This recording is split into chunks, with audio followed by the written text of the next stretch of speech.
School, for us a synonym of anxiety and fear. Indeed, is the place where our culture evolves. The link we have chosen is education in the 19th century in England. The topic is based on Hard Times and Great Expectation by Charles Dickens and Jane Eyre by Charlotte Bronte. Enjoy the video. The Industrial Revolution was the transition from hand production methods to machines. This process included new chemical manufacturing, an increase of steam power, and the replacement of wood by coal. The Industrial Revolution began in Great Britain, and within a few decades it spread to Western Europe and the United States. There was still limited opportunity for education, therefore children had to work. Even if the Industrial Revolution had lots of downsides, it had such a big impact that it literally changed everyday life. During this period, the population had a significant growth, as is illustrated in the graphic. Today's schools have nothing to do with the ones in the 19th century. In the early 1800s, schools were attended by poor children of both sexes between 5 and 11 years old, who received a very basic education. Classrooms were very small and had no more than 15 kids, whose ages were all different. Children from poor families normally started to work as soon as they were old enough, so schooling was a very brief period for them.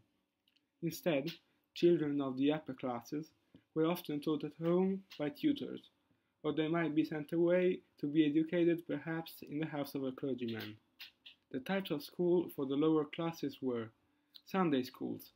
They were established for poor children and adults, who were only taught to read the Bible, not to write or do mathematics.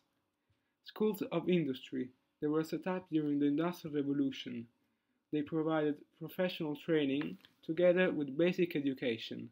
The younger children learned to read and write, the older girls to knit, sew and weave. Instead, the older boys learned hydraulics, carpentry and mechanics. After a lot of practice, they were hired as workers.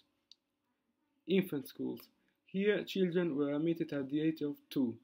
While their parents were at work, they learned useful things for their age through dancing, singing and playing.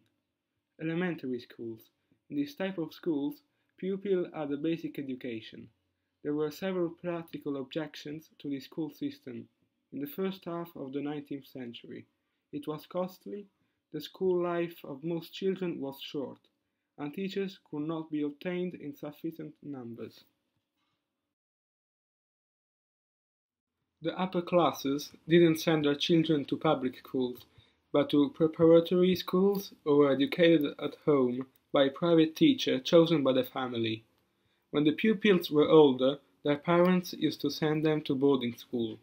Boarding schools were institutes where kids not only used to attend classes, but also used to live there paying a monthly fee. For many centuries, a girl's education consisted of reading, writing, religious teaching, and occasional home crafts, such as spinning.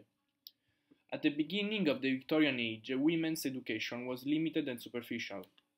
A movement for better education for girls and women began when the first higher education college for women was established in 1849 in the UK, the Bedford College for Women, University of London.